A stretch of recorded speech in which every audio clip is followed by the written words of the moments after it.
Assalamualaikum warahmatullahi wabarakatuh. Alhamdulillah wassalatu wassalamu ala Rasulillah Sayyidina wa maulana Muhammad ibni Abdillah wa ala alihi wa sahbihi wa man da'a bida'watihi wa istanna bisunnatihi ila yaumi liqa'i rabbih wa ba'du.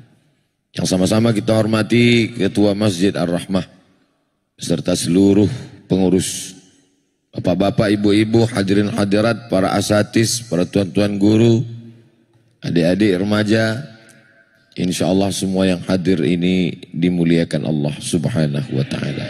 Amin ya rabbal alamin. Di antara semua solat subuh, solat zuhur, solat maghrib, solat isya, solat tarawih, solat yang disebutkan dalam 5 waktu itu, solat apa yang ada disebutkan secara spesifik dalam Al-Quran? Ada solat zuhur. Karena nggak ada yang jawab, saya jawab sendiri aja lah.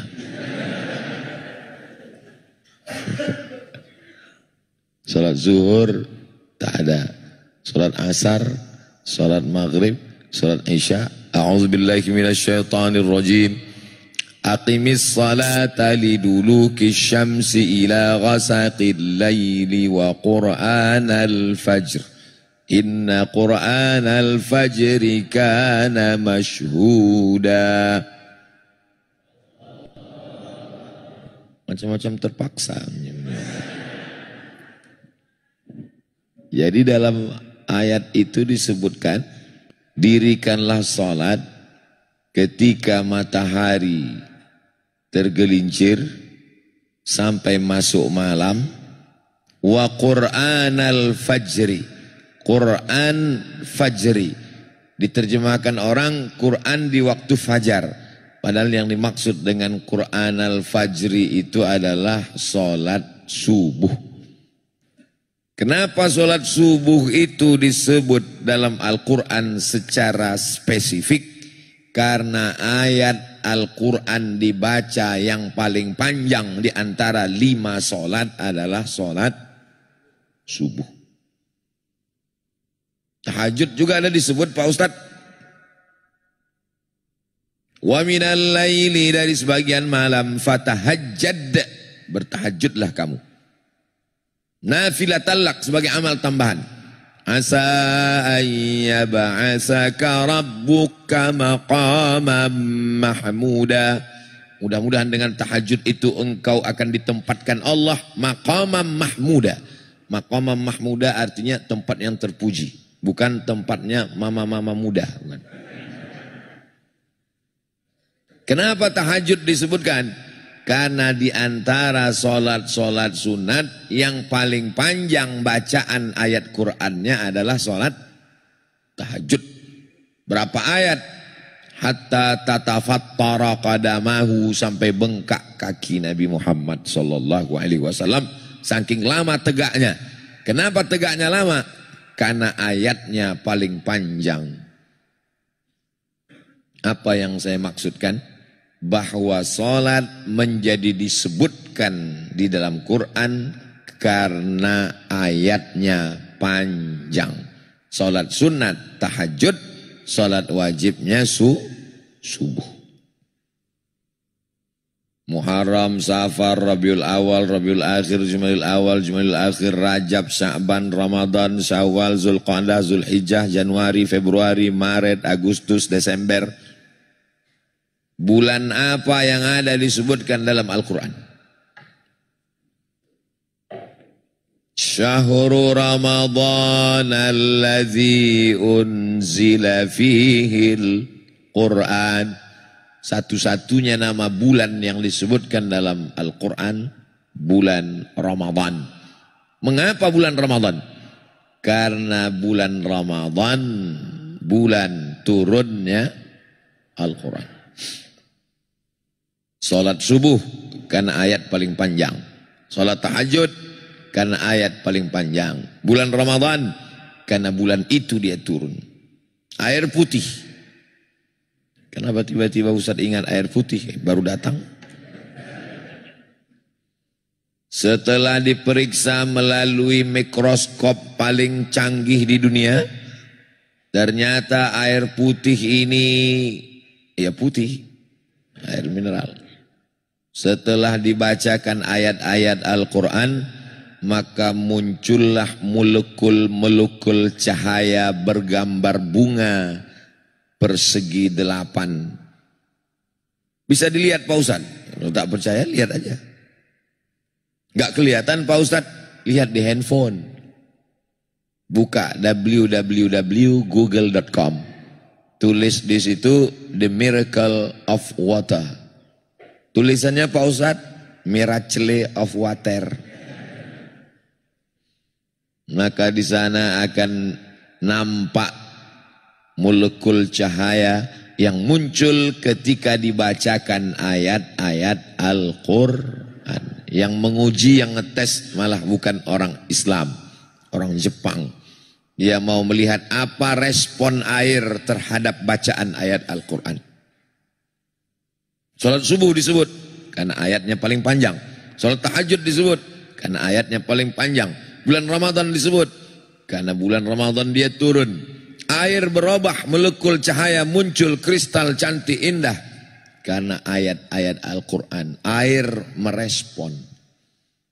Maka judul kita hidup mulia bersama Al-Quran. Jadi manusia ini di badannya ini cairan. Karena sampai hari ini belum ada manusia ketika jatuh sobek kulitnya yang keluar kabel, itu belum ada. Kecuali dia Robocop sama Transformer. Kalau jatuh keluar darah. Darah itu minyak atau air? Air. Makanya air itu merespon ketika dibacakan ayat-ayat Al-Quran.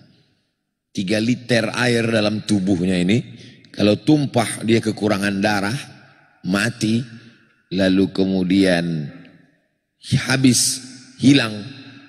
Jantung berdegup, berdetak, menyemburkan darah. Darah itu air. Air itu merespon ketika dibacakan ayat-ayat Al-Quran. Makanya ketika kita bangun pertama kali dan kita sholat tahajud, ayat Quran banyak supaya darah itu berubah menjadi positif. Begitu juga dengan tahajud, begitu juga dengan subuh, ayatnya juga yang paling panjang supaya nanti saat melewati menjalani hari Selasa. Selasa ini betul. Saking lamanya saya sudah keluar nih lupa hari apa udah. Maka hari Selasa ini insya Allah karena kita tadi dibacakan ayat yang panjang oleh imam kita, maka kita pun bersemangat. Maka kalau ada orang yang diganggu jin, kerasukan setan, apa dibacakan?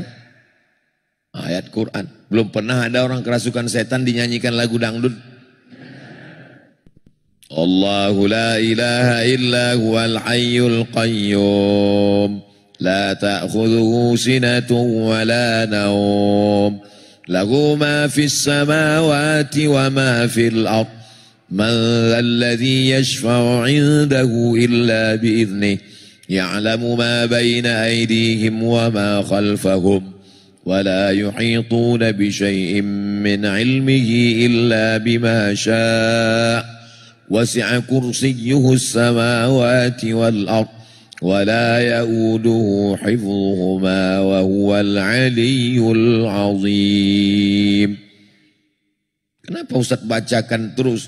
Mana tahu ada yang kerasukan setan? Setannya keluar, merespon dia. Makanya itu dibaca habis sholat subuh, dibaca habis sholat zuhur, dibaca habis sholat asar, dibaca habis sholat maghrib. Seminim-minimnya habis subuh sama habis maghrib. Kenapa? Habis subuh awal hari, habis maghrib awal malam. Dibaca dari awal hari, dijaga sampai petang hari. Dijaga dari dibaca awal malam, dijaga sampai akhir malam. Nyambung antara subuh ke maghrib, maghrib ke subuh. Begitulah Allah menurunkan. Bukan mantra, bukan bim salah bim abrakadabra.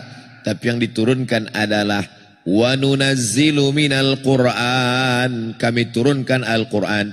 Ma huwa syifa. Sebagai obat terhadap masalah-masalah kehidupan. Orang yang stres, orang yang depresi, bingung terhadap hidup, akhirnya pergi ke tempat bersemedi, tempat bermeditasi. Disuruh pejam mata, mendengar suara gemerici air dan kicau burung, yang semuanya bukan, nggak ada burungnya, cuman suaranya aja. Macam sarang walet. Disuruh tarik nafas, tarik nafas. Tarik, tahan, keluar dari bawah. Kita tidak diajarkan demikian. Kita disuruh kalau susah hati gunlah gulana, ambil air wudhu, buka Al-Quran, membaca dengan aturan nafas seperti yang diajarkan guru-guru kita. Tak boleh mencuri nafas, ada wakafnya, ada ibtidaknya, ada idghamnya, ada gunnahnya, ada qalqalahnya, ada mendengungnya. A'udzu billahi minasyaitonir rajim. Bismillahirrahmanirrahim. Was-samaa'i wat-tariq. Wa ma adraka mat-tariq. An-najmus saqib. In kullu nafsin lamma 'alaiha hafidh. Falyanzuril insanu mimma khuliq. Lama-lama titik-titik itu pun bergerak, dia pun tertidur. Alhamdulillah Ustaz Somad, sejak saya baca Quran ini cepat sekali saya tertidur. Sebelumnya jam 2 malam pun mata saya berkedip-kedip, nggak bisa tidur. Kena penyakit insomnia. Makan obat tidur 3 papan, seminggu baru bangun. Makanya kalau ada di antara jamaah ini yang tertidur, itu berarti Ustadz berhasil menanamkan ketenangan di dalam hati jamaah. Bapak Ibu yang dimuliakan Allah Subhanahu wa Ta'ala, yang semua saya sebutkan itu tadi, bagi orang yang tidak percaya, biasa-biasa aja kata dia. Tapi bagi orang yang rasional, dia mau minta, mana bukti rasionalnya bahwa kalau kita bersama Quran itu kita akan mulia. Ada orang dimuliakan, pakai jas, pakai dasi, orang kaya, terhormat, mulia, pejabat. Kita semua kagum, respek. Tiba-tiba besok pagi tak ada satupun yang hormat kepada dia. Kenapa? Karena mabuk masuk comberan. Al-Quran sudah ngasih tahu, innamal khamru wal maisir wal ansab wal azlam. Sesungguhnya khamar, judi, menyembelih binatang untuk berhala, mengundi nasib, rijsun najis min amali syaitan, perbuatan syaitan, fajtanibuh, jauhi. Apakah khamar itu dilarang hanya dalam agama Islam? Saudara kita yang ada di Papua, Muslim minoritas, mengeluarkan perda, peraturan daerah tidak boleh mabuk sembarangan. Kalau kita memang nggak boleh mabuk sama sekali, mereka boleh mabuk, tapi ada jam-jam tertentu. Kalau kita nggak boleh mabuk sama sekali. Di Barat, kalau ada orang nyetir, mau artis, mau orang kaya, mau pejabat nyetir, di stop. Lalu kemudian dicek, mulutnya bau alkohol, masuk penjara. Kenapa? Mobilnya kan mobil dia, yang mabuk kan dia. Apa bahayanya? Memang betul. Apa salah saya? Mobil-mobil saya, minuman-minuman saya, yang mabuk kan saya. Apa urusan saya? Memang betul. Tapi kalau mobil kau melintang di jalan tol, semua orang mati. Efeknya kepada orang lain. Jadi kalau orang Islam yang bertanya, jawabannya ada. Kalau orang tidak Islam yang bertanya, Jawabannya jelas. Maka dengan turunnya Al-Quran, mulialah manusia, tidak jatuh dalam khamar. Khamar itu di Arab itu murah sekali anggur. Waktu saya kuliah di Mesir, musim panas, anggur itu sekilo cuman 2 pon. 1 pon 2.000 rupiah. 2 pon berarti 4.000 anggur yang kecil-kecil yang mahal kalau dijemur kering jadi kismis zabib itu. Pulang saya tahun 2002, lihat orang jual jambu pinggir jalan. Saya tanya, berapa? 25.000. Anggur 4.000. Jambu 25.000. Gemah ripah loh jenawi, tongkat dan batu jadi tanaman. Untayan zamrud katulistiwa. Apa maknanya? Padahal gurun pasir, kering kerontang, panas, murah sekali buah-buahan. Jadi anggur itu saking banyaknya dimasukkan ke dalam kotak kayu zaman dulu, diinjak rame-rame, yang busuk-busuk itu diinjak, lalu kemudian ditampung. Setelah ditampung, disaring, dibiarkan selama seminggu melalui proses fermentasi. Maka jadilah dia khamar. Cairan anggur boleh diminum, tapi kalau sudah melewati fermentasi seperti air tape dia, maka jatuh jadi haram karena di dalamnya sudah mengandung alkohol. Bukan bahasa Arab.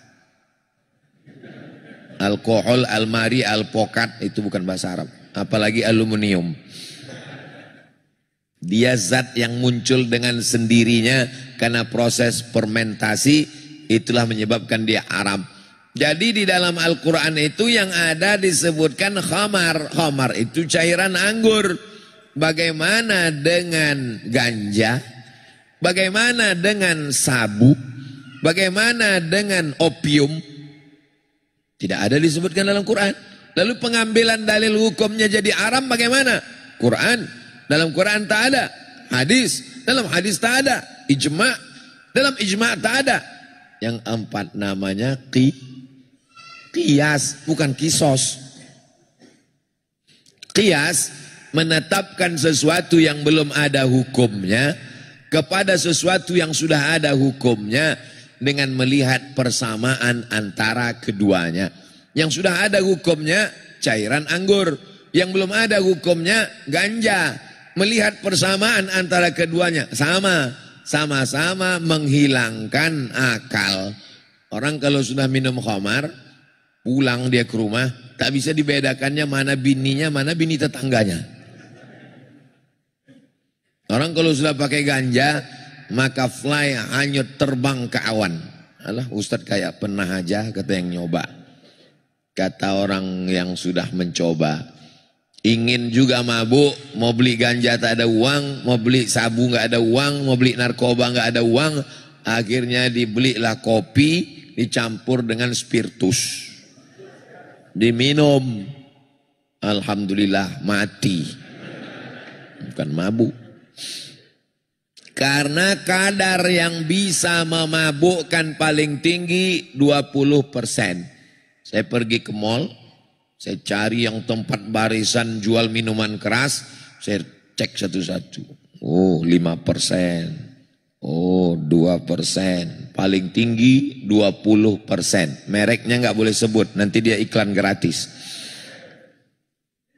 Lewat dari 20%, takarannya tidak sesuai, namanya miras oplosan, diminum, mati.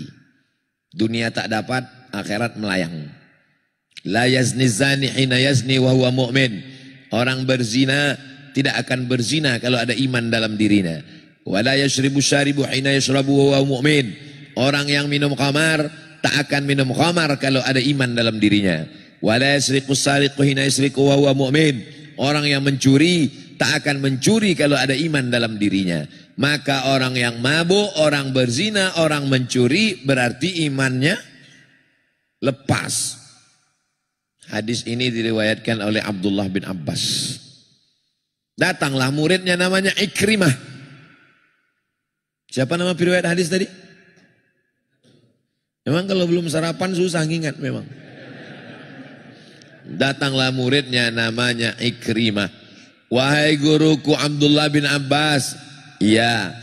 Katanya orang yang mabuk imannya lepas, orang yang mencuri imannya lepas, orang yang berzina imannya lepas. Betul. Apakah iman itu bisa lepas dari badan?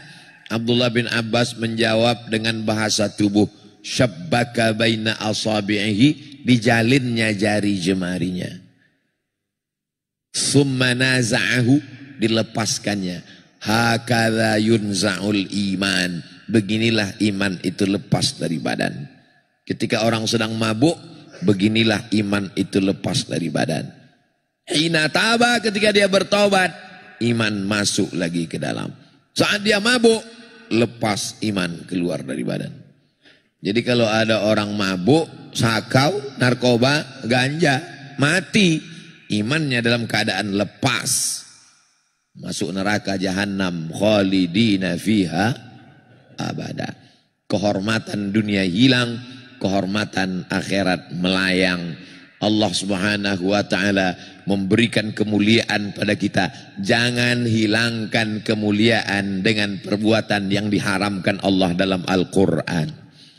Subhanalladzi asra bi'abdihi lailam minal masjidil haram. Al-Masjidil Haram, masjid yang mulia. Tanah haram, tanah yang mulia. Khamar haram, khamar yang mulia. Haram itu diambil dari kata hurmatun. Hurmatun artinya kehormatan, kemuliaan, keagungan. Al-Masjidil Haram, masjid yang mulia. Ini tanah haram, jangan macam-macam. Tanah mulia. Khamar haram, khamar mulia. Maksudnya kalau diminum maka hilanglah kehormatan orang. Saat belum minum dia dihormati. Begitu dia sudah minum, senyum sendiri, ketawa sendiri. Saya awalnya saya respect dengan bapak itu dulu Pak Ustadz. Hormat sekali saya. Sejak ketemu mabuk. Ente kok bisa ketemu? Sebetulnya kami sama-sama mabuk. Sejak itu saya kurang hormat saya Pak Ustadz. Sama Ustadz pun saya hormat karena sama Ustadz nggak mabuk inilah. Kalau Ustadz mabuk pun saya nggak hormat lagi kata dia. Rupanya dia pun ngomong tuh sedang mabuk juga. Bapak Ibu yang dimuliakan Allah Subhanahu wa taala. La taqrabuz zina. Janganlah kamu dekati zina. Khamar jelas innamal khamru. Tapi kalau zina tadi bunyi ayatnya lain. La taqrabuz zina. Jangan dekati zina. Ya ayatnya tidak mengatakan jangan berzina. La taqrabuz zina. Jadi ketika itu ada seorang ahli ibadah. Tinggalnya di Som'ah. Makanannya diantar. Dia tidak keluar untuk cari makanan. Pakaiannya dijemput, dicucikan keluar. Kerjanya beribadah aja. Tiba-tiba ada seorang kakak, adik, 2 orang. Mau berperang melawan musuh. Tapi punya seorang adik perempuan. Adik perempuan kita ini nanti siapa yang jaga kalau kita perang? Oh, kalau gitu kita titipkan ke pedagang. Jangan, dijualnya adik kita ini nanti. Kita titipkan ke si Anu. Jangan, saya nggak percaya. Kalau gitu kita titipkan ke ahli ibadah itu. Ini ceritanya kalangan Bani Israel. Buka dalam tafsir Al-Quran. Pembahasan tentang ayat La taqrabuz zina. Jangan dekati zina. La tattabi'u khutuwati syaitan. Jangan ikuti langkah-langkah setan. Kalau gitu kita titipkan aja ke ahli ibadah. Ya, dititipkanlah ke tempat si ahli ibadah. Tuan ahli ibadah, ya. Kami mau perang melawan musuh. Ya, adik kami ini kamu yang jaga. Oke, dibuatkanlah rumah kecil di samping tempat ibadah. Lalu dia pun beribadah. Cara setan pertama merusak ahli ibadah. Perempuan itu datang mengantar makanan, wajahnya kelihatan. Dosa pertama dari mata. Itulah mengapa ada ibu-ibu di belakang yang wajahnya tidak mau kelihatan. Ditutup pakai cadar. Dulu cadar diejek, cadar radikal, cadar teroris, dikirim Allah COVID-19, semua laki-laki bercadar. Baru tahu, jangan ejek ajaran Islam. Kalau ada perempuan bercadar, menutup wajahnya, dia bukan menjaga dirinya, tapi menjaga suami kalian yang gatal, Bu. Kalau ada perempuan menutup wajahnya, dia sedang menjaga kehormatannya. Memang masalah cadar ini ada ikhtilaf. Yang satu mengatakan wajib, yang satu mengatakan anjuran. Jangan kelahi. Yang sudah bercadar, istiqomahlah. Yang baru pakai jilbab, pakai hijab, jangan ejek saudarimu. Kalau yang bercadar mengejek yang berjilbab mengejek yang bercadar, yang ketawa, yang gak pakai baju. Maka mulai mengantar makanan, melihat wajahnya, jemput pakaian, maaf beribu maaf, lama-lama digoda setan orang ahli ibadah tadi, dia pun berzina dengan perempuan itu. Setelah berzina, perempuan itu mengandung. Dia takut kalau perempuan ini nanti mengadu, kakaknya pulang, dia dibunuh. Maka diracunnya perempuan itu, digalinya tanah di dalam tempat ibadah, dikuburnya di dalam. Ketika kakaknya pulang bertanya, mana adik kami? Saya nggak tahu, saya sibuk dengan beribadah, tiba-tiba adikmu hilang. Sampai akhirnya suatu malam dia bermimpi. Dalam mimpi itu dia bertemu dengan adiknya. Adiknya mengatakan bahwa dia sudah dibunuh. Kalau engkau mau tahu wahai kakakku, maka galilah tempat ibadah itu, jenazahku ada di dalam.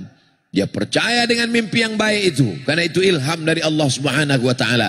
Maka dia minta digali, ditemukanlah rupanya adiknya sudah mati menjadi tulang belulang dalam keadaan hamil karena ada janin di dalam.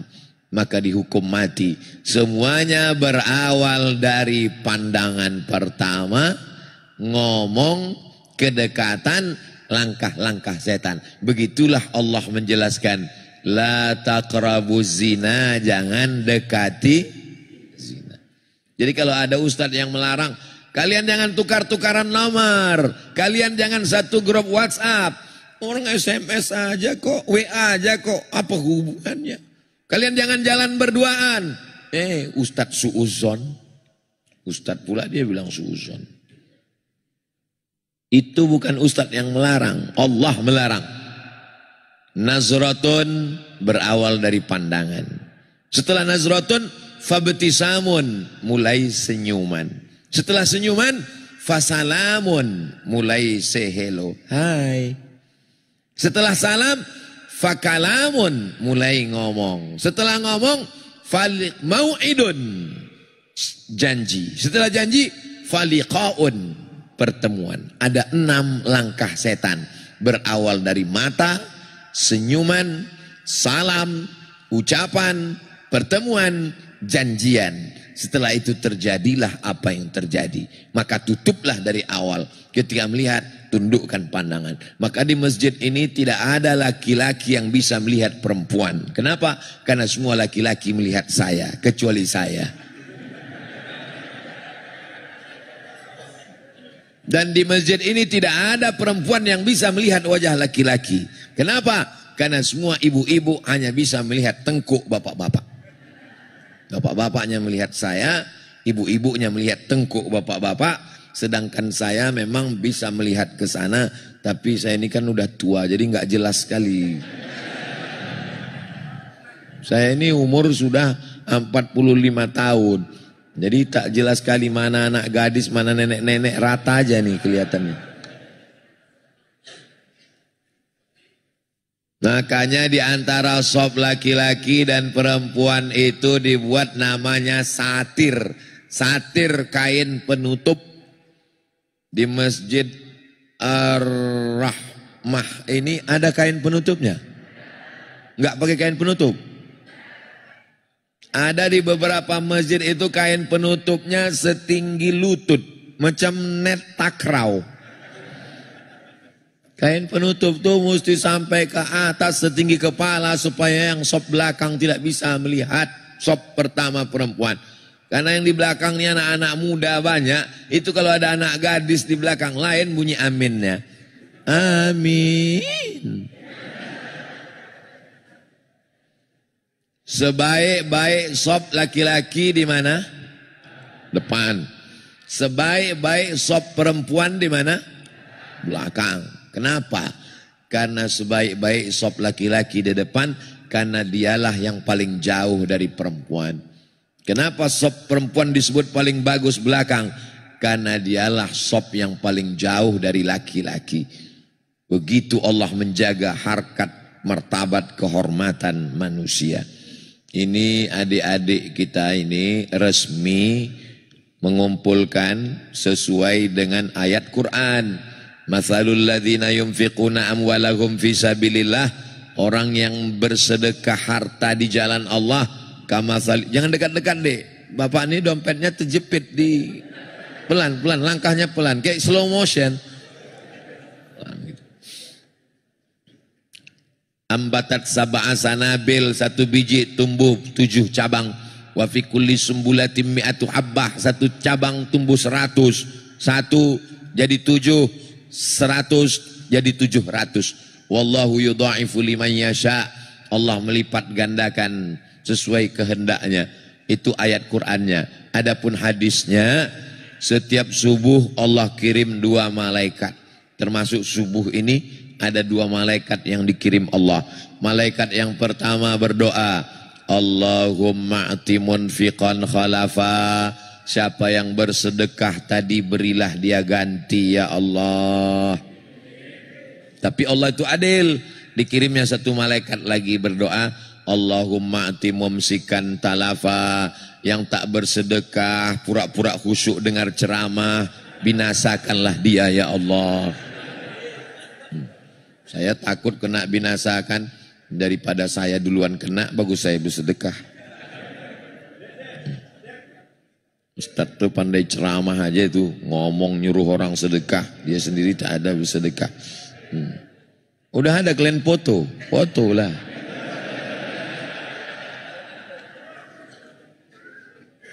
Hadisnya ada dalam Sahih Al-Bukhari.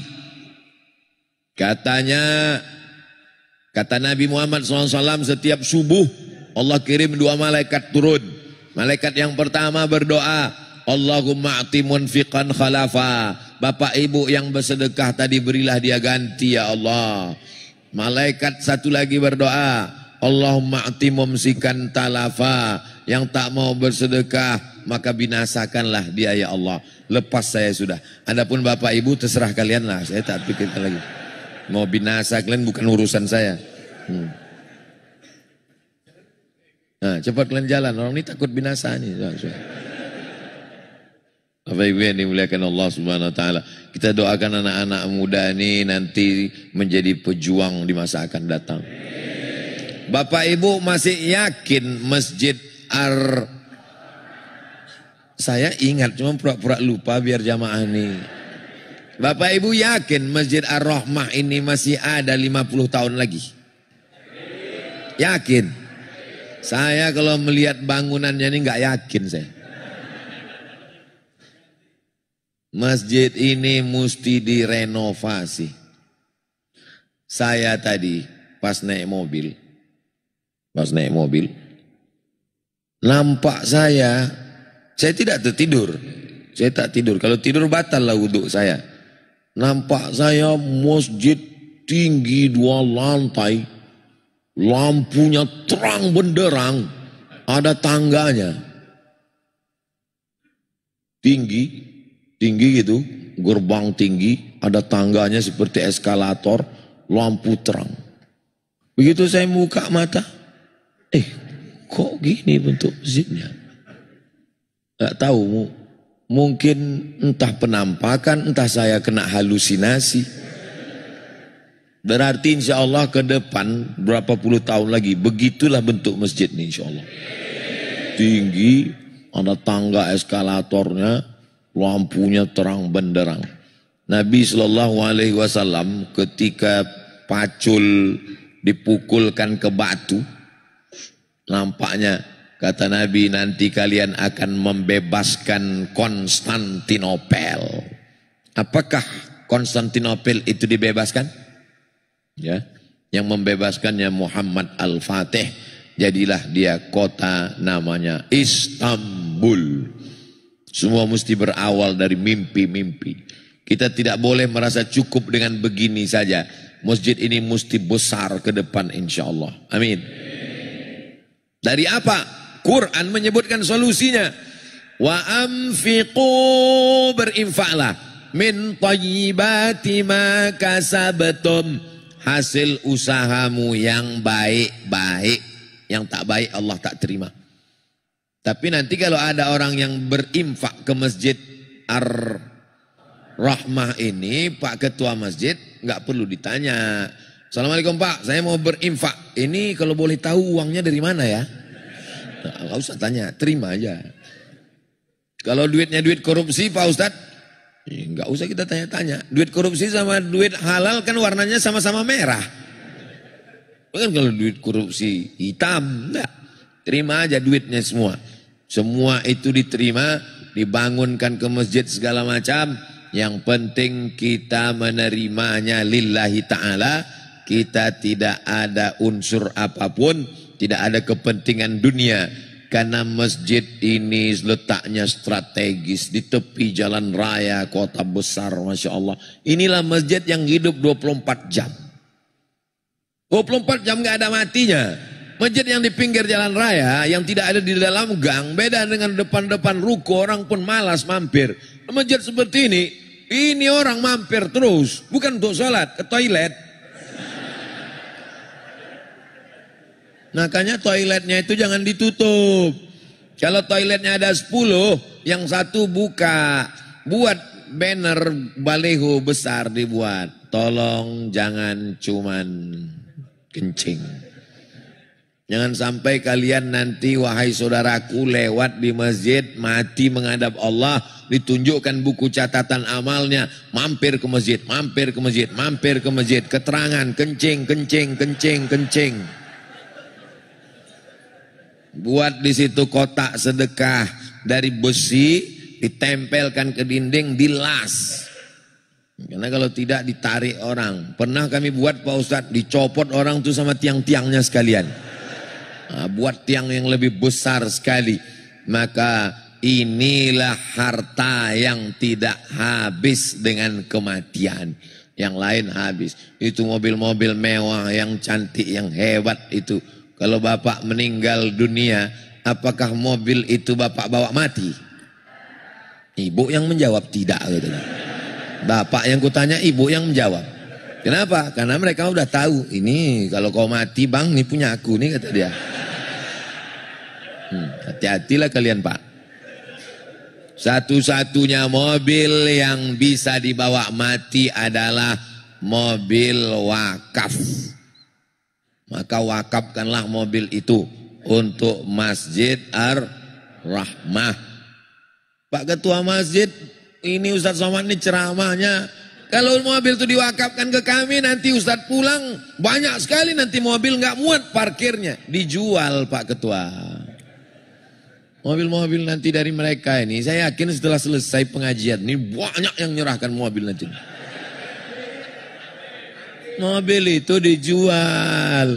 Oh, jadi wakaf itu boleh dijual Pak Ustadz. Wakaf itu boleh dijual, tapi nggak boleh habis.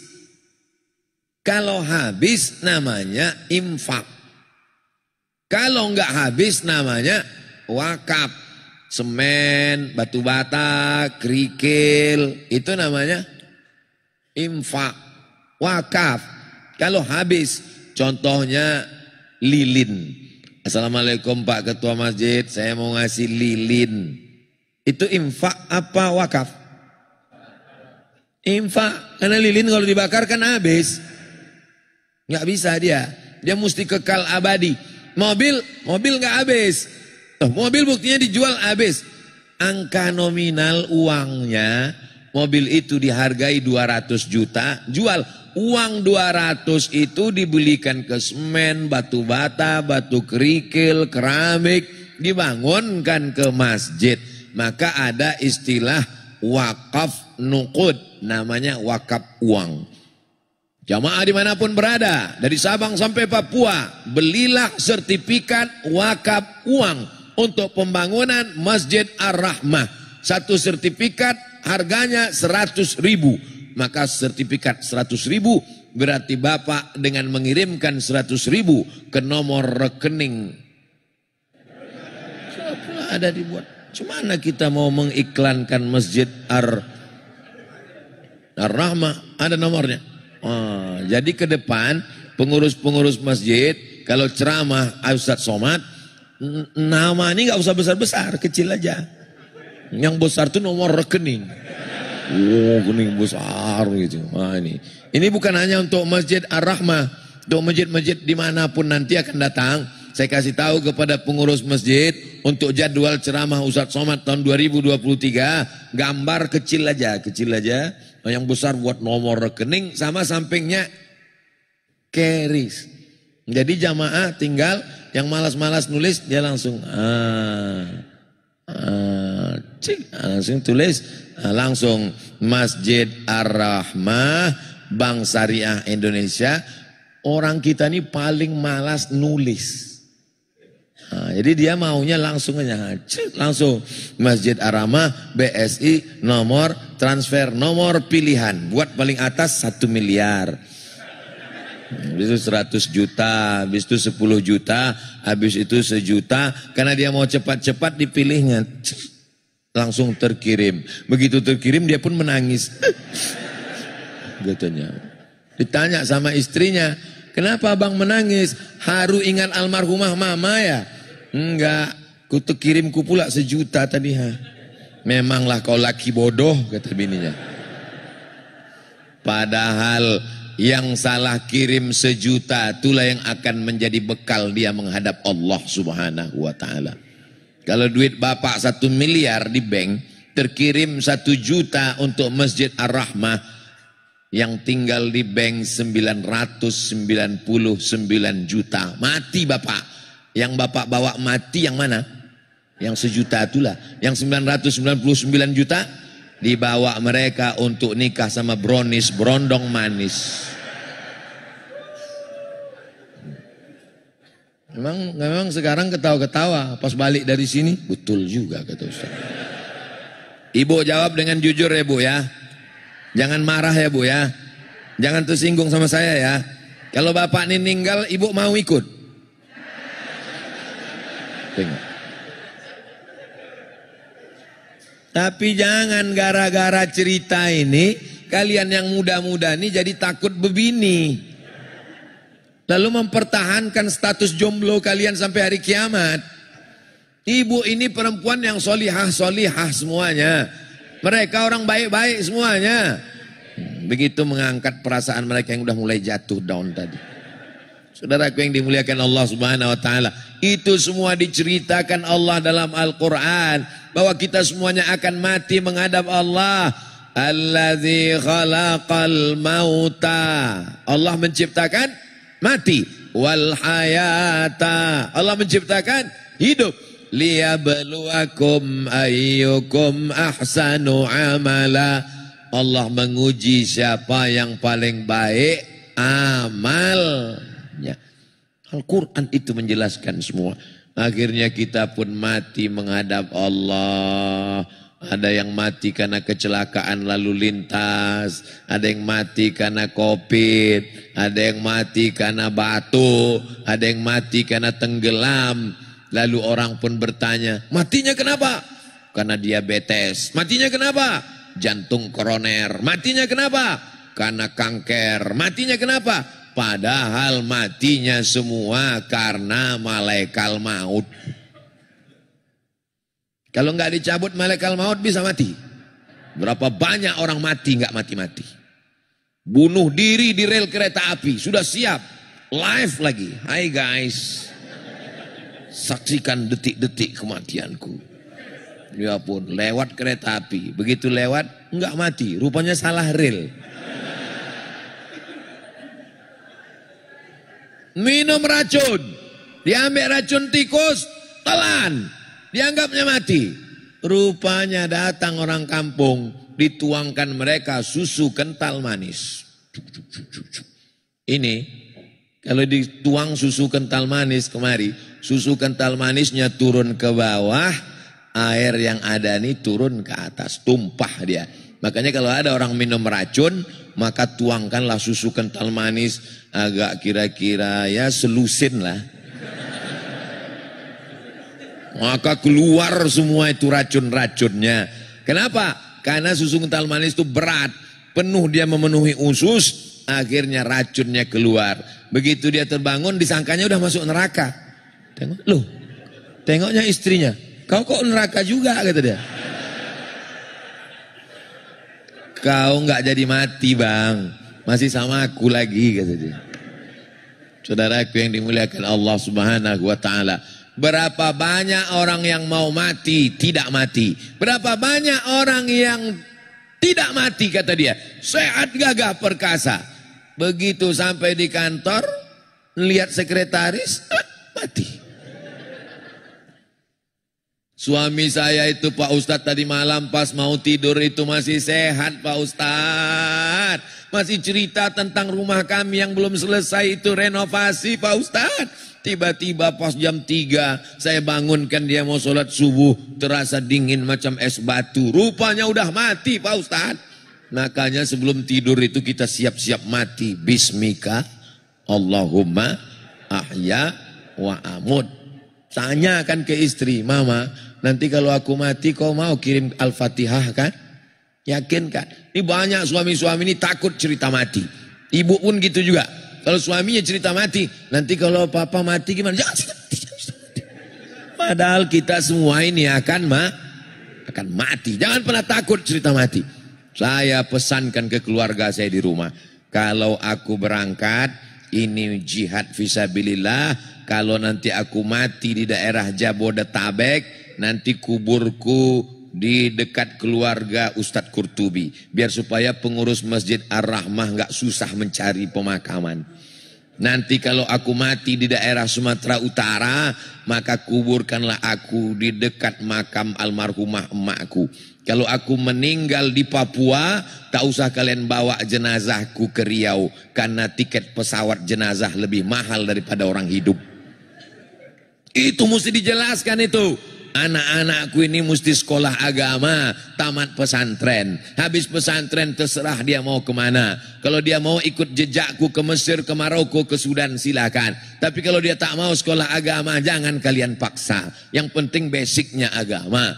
Jangan lupa jamaah kirimkan aku Al-Fatihah. Kalau tak kirim pun tak apa-apa. Kalau kalian mimpi berjumpa aku, mengancam-ancam dalam mimpi, itu bukan aku, itu setan. Jelaskan semua secara detail. Ini banyak orang takut bercerita harta. Ketika dia mati, harta ini menjadi musibah besar. Dalam Islam sudah dijelaskan. Walakum nisfu ma taraka azwajukum illam yakul lahunna walad. Kamu dapat setengah harta istrimu kalau tidak ada anak. Fa in kana lahunna lawaladun falakumur rubu'u. Kalau ada anak kamu dapat 1/4. Harta ibu ada 2 miliar. Amin. Ninggal. Bapak dapat 1 M kalau enggak ada anak. Kalau ada anak, bapak dapat 1/4. Berapa Pak? Alah pura-pura lupa. Bapak dapat 500 juta kalau ada anak. Yang 1,5 M dibagi kepada ahli waris anak-anak. Lidzakari mislu hazzil unsayain. Lalu yang ibu bawa mati yang mana? Yang dibawa mati itulah yang masuk dalam kantong yang 2000 perak tadi. Itulah yang bawa mati. Tanya sama malaikat. Hai Abu Bakar Siddiq. Ya, kau mati bawa apa? Abu Bakar Siddiq mati membawa emas 1 bongkah waktu dia hijrah bersama Rasulullah SAW. Kemungkinan besar 1 bongkahnya itu sekilo. 1 gram emas sekarang harganya 1 juta berapa gitu. Tapi karena kita udah lama kenal 1 juta aja lah. 1 juta kali sekilo 1 miliar. 1 kilo itu kan 1000 gram. Kali 1 juta 1 miliar dibawanya menghadap Allah. Hai Utsman bin Affan, berapa yang kau bawa? Bermiliar-miliar. Tiba-tiba ada 1 orang Tangerang ini. Rempoa. Ya Allah, masukkan aku ke surga bersama Abu Bakar dan Utsman. Kau berapa? Kata malaikat. 2000. Maksud Allah masuk surga 2000 perak. Malaikat, kau letakkan ini di dekat WC sana. 2000 perak kan WC. WC pun udah naik 3000 sekarang. Sesuai dengan harga solar. Jamaah yang dimuliakan Allah Subhanahu wa taala.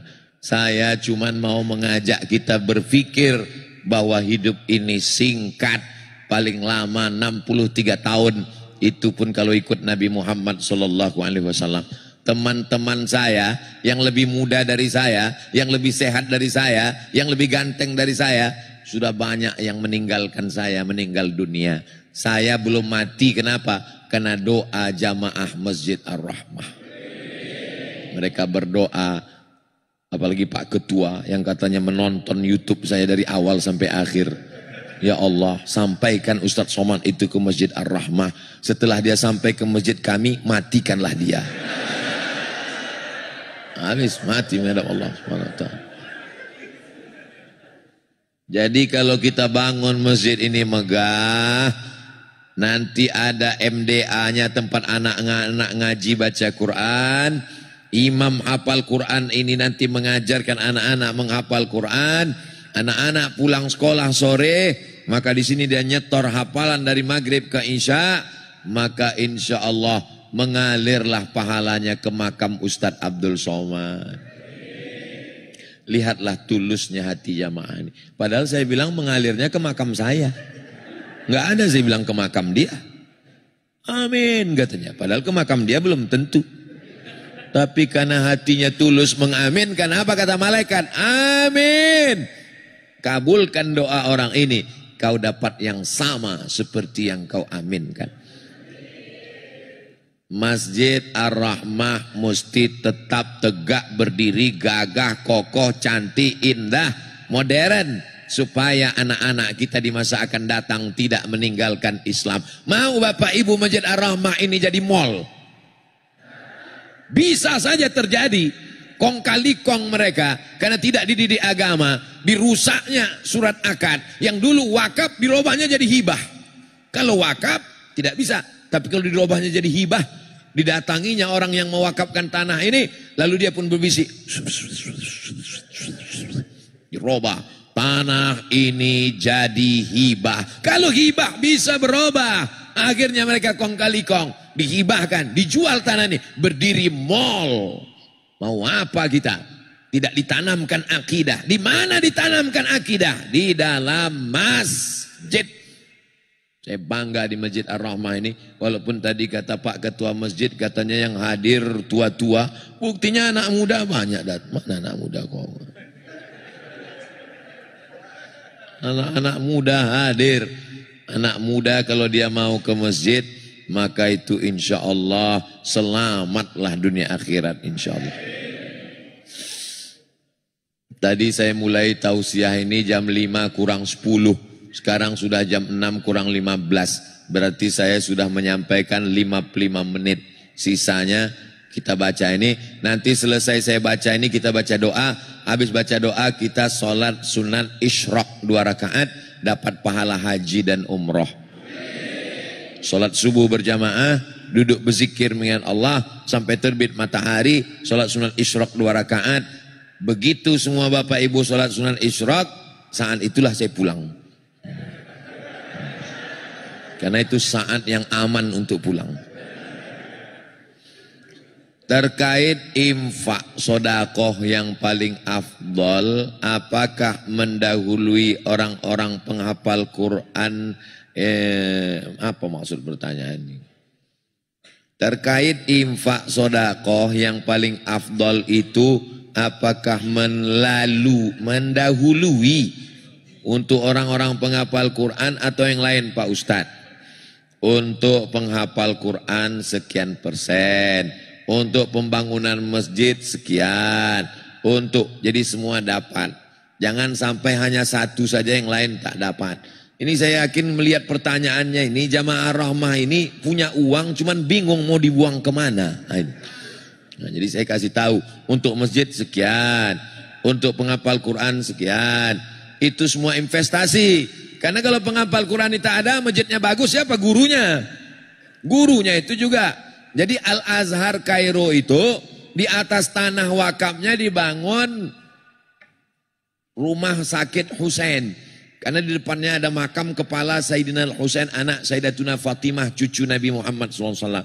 Maka dibangun namanya rumah sakit Husain. Kawan saya ini suka makan cabai, tapi mengunyahnya malas. Bijinya menggumpal di dalam, jadi usus buntu. Pas mau diperiksa udah mau meletus usus buntu ini, udah mau meledak, udah erupsi udah. Macam Semeru. Jadi mesti digunting. Waktu itu krisis moneter, $1 20.000 zaman saya di Mesir. Sebelumnya cuma 2.500. Bulan Mei 98 jatuh Pak Harto, mau lambung 97-98 moneter, krisis. Operasi 2.000 pon. Kata kawan saya, daripada operasi ini baguslah aku mati, kata dia. Daripada minta orang tua. Tunjukkan kartu mahasiswa. Mahasiswa Al-Azhar. Gratis langsung. Dari mana duitnya? Dari wakaf. Tanahnya tanah wakaf. Dibangun rumah sakit. Hasil keuntungan 90% untuk Al-Azhar. 90% untuk umat. 10% untuk pengelola. Itulah makna wakaf. Wakaf ini kalau dikelola dengan baik, maka tanah wakaf Masjid Ar-Rahmah ini dikelola dengan baik. Ada kliniknya, ada rumah sakitnya, ada malnya. 90% untuk umat, 10% untuk pengelola. Adilnya ajaran agama Islam. Jadi mesti ada wakaf. Kita mesti buatkan nanti namanya khusus sertifikat wakaf untuk Masjid Ar-Rahmah, insyaallah. Amin. Apakah boleh sholat qabliyah subuh dikerjakan setelah sholat subuh? Karena datangnya sudah iqamat. Qad qamatis salatu, qad qamatis salah. Allahu akbar, Allahu akbar. La ilaha illallah. Maka tidak ada salat. Idza uqimatis salah fala salata. Kalau sudah iqamat tidak boleh salat sunat. Enggak boleh salat sunat. Yang baru masuk Allahu akbar. Allahu akbar, Allahu akbar. Batalkan. Lalu kemudian dia ikut salat subuh. Qabliyah subuhnya kapan? Qabliyah subuhnya diqadha, diganti. Kapan menggantinya? Setelah salat subuh. Tapi jangan gara-gara ini lambat terus. Ini kasusnya sekali-sekali, bukan tiap hari. Saya tak mau gara-gara ini semua yang lambat habis sholat subuh qadha semua. Pas ditanya sholat apa kalian? Kata Ustadz Somad, aku juga yang kena lagi. Sekali-sekali supaya tidak menimbulkan fitnah, qadhanya di rumah. Yang tadi tidak qabliyah pulang dari sini qadha di rumah. Di sini pun boleh juga. Habis sholat isyraq qadha. Yang kuat-kuat usolinya, usolli sunnatas subhi rakaat ini qadhaan. Oh, kau terlambat ya kata kamu. Menurut agama Islam, untuk lebih baik setengah dari harta kita atau seperempat harta kita baiknya Pak Ustadz. Untuk sedekah itu setengah atau seperempat. Hebatnya jamaah Ar-Rahmah nih. Mau ngasih setengah. Saya sudah banyak ceramah, baru di Masjid Ar-Rahmah ini lah orang mau ngasih setengah. Luar biasa Masjid Ar-Rahmah. Nampaknya sebentar lagi selesai masjid ini. Nabi ketika haji wada, ketika pembebasan kota Makkah, sampai di Makkah menjenguk jamaah sakit. Sakit dia sudah. Lalu anaknya cuma satu perempuan. Menantunya kaya. Kata dia, ya Rasulullah, ambil semua hartaku ini. Kata Nabi, enggak. Itu dalil tidak boleh memberikan semua harta. Kalau engkau tidak mau semua asyatru, ambil setengah ya Rasulullah. Kata Nabi, enggak, setengah pun tidak boleh. Kalau gitu as-sulusu, sepertiga, ambil sepertiga ya Rasulullah. Kata Nabi, as-sulusu katsir. Antada'a warasataka aghniya, kau tinggalkan anakmu ahli warismu dalam keadaan mampu, khairun, lebih baik. Min antada'ahum 'allatan, daripada kau tinggalkan anak keturunanmu miskin susah, yatakaffafuna 'alan nas, minta-minta. Bapak enggak boleh ngasih semua hartanya untuk Masjid Ar-Rahmah lalu anaknya jadi fakir miskin, enggak boleh. Makanya wasiat yang paling tinggi hanya boleh sepertiga. Lebih dari sepertiga wasiatnya batal. Misal ada jamaah Ar-Rahmah sulit wasiat. Kalau aku mati, aku serahkan semua hartaku untuk Ar-Rahmah supaya anakku yang nakal ini jadi pengemis aja. Boleh. Maka Masjid Ar-Rahmah tetap dapat sepertiga. Yang 2/3 tetap dibagikan ke ahli waris. Jelas? Begitulah adilnya ajaran Islam. Izin tanya Ustadz, saya seorang mahasiswa dan santri yang masih menghafal Quran, mohon doanya jadi gini Ustadz, panjang ceritanya nih. Saya tiba-tiba ada rasa suka sama akhwat. Alhamdulillah, daripada kau suka sama ikhwan. Lagi tren sekarang. LGBT, laknatullah alaihim ajmain. Tapi saya masih mau belajar dan belum mampu ke jenjang pernikahan. Jadi apa yang harus saya lakukan Pak Ustadz? Kata Nabi, famal lam yastati, yang belum sanggup nikah, fa'alaihi bisawum, banyak-banyak puasa sunat. Kalau perlu tiap hari puasa, bagus, irit belanja. Nabung untuk nikah. Kalau puasa tidak masuk asupan gizi ke badan, maka tekanan libido seksual menurun. Teman kamu nanti nunjuk, guys, ada cewek cantik, mana aku nggak kelihatan lagi. Gila. Itu yang baju hijau, oh kelihatannya kayak semangka katanya.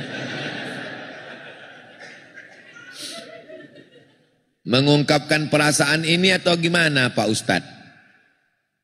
Kau baru semester 1 udah mau mengungkapkan perasaan. Selesaikan dulu kuliah. Selesaikan kuliah S1. Habis itu nanti kerja. Setelah itu baru kau menikah. Sementara itu nabung. Sementara itu kerja.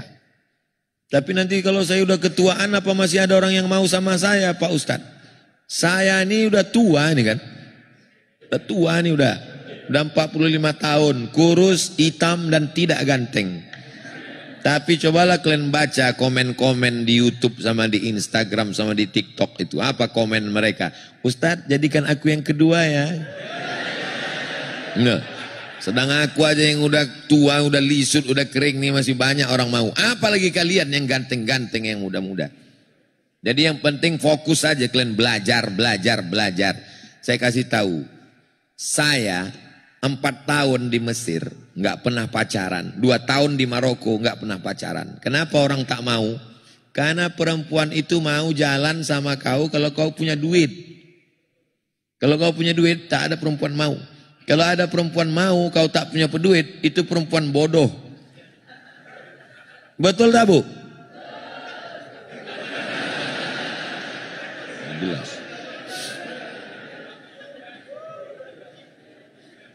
Saya minta pendapat, pandangan dan solusi dari Ustadz. Udah jelas tuh, jelas solusinya tadi. Jelas, serius saja belajar. Mana yang lebih diutamakan, hak dulu atau kewajiban? Ibu sama bapak ini punya bapak terhadap ibu ada kewajiban. Kewajiban bapak kasih ibu makan. Ibu udah makan? Kenapa kalian tak kasih makan? Yang kedua, kasih mereka pakaian. Nampaknya pakaian ibu sudah bagus. Mudah-mudahan jilbabnya cepat lunas. Yang ketiga, kasih mereka tempat tinggal. Alhamdulillah. Yang keempat, beri mereka pendidikan. Yang kelima, beri mereka perhatian. Kalau nanti mereka pulang, gimana mama apa? Belum pernah aku melihat perempuan seperti kamu. Dalam perempuan, dalam hati jeleknya. Itu dia. No, perhatian, dia perlu dipuji, dia perlu diberikan respon, dia perlu diberikan sesuatu.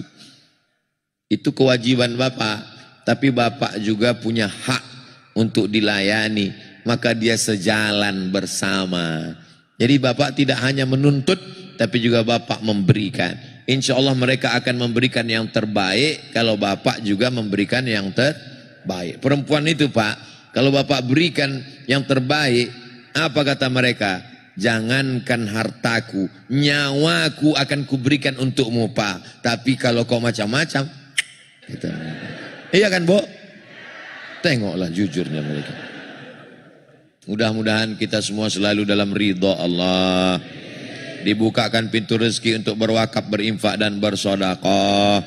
Istiqomah dalam iman dan Islam. Anak-anak kita soleh solihah. Dijaga Allah dari narkoba. Dijaga Allah dari LGBT.